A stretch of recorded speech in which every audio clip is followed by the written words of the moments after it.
প্রায় অনেক মাস কেটে যাওয়ার পর ফাইনালি এই শোয়ের ব্লগটা তোমাদের সাথে আমি শেয়ার করছি। অলমোস্ট সব শোতে একাই ট্রাভেল করি, বাট সেদিন আমার সাথে ছিল মনীষা। আমাদের ভোরবেলা হাওড়া থেকে ট্রেন ছিল 6টা 15 নাগাদ। আমরা বনগা থেকে ধরেছিলাম 2:58 ফার্স্ট ট্রেন। ওটা ছাড়া আমাদের উপায় হয় না, যারা বনগায় থাকো তারা জানো এই স্ট্রাগলটা।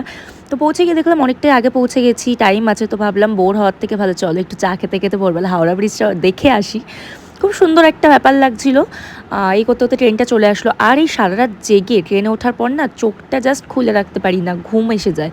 তবু সেদিন এতটা বৃষ্টি হচ্ছিল, বাইরে জানলা দিয়ে দেখতে খুব ভালো লাগছিলো। এই করতে করতে আমরা পৌঁছে গেলাম আমাদের ফাইনাল ডেস্টিনেশন টাটাতে। টাটায় পৌঁছে অনেকক্ষণ আমাদের গাড়ির জন্য ওয়েট করতে হচ্ছিলো, কারণ ওখানে আরও বাজে রকমের বৃষ্টি হচ্ছিলো। তো ফাইনালি 1-2 ঘন্টার পর আমরা পৌঁছালাম হোটেলে পৌঁছে আমাদের একটু রিহার্সাল করার ছিল, কারণ রাতে শো ছিল।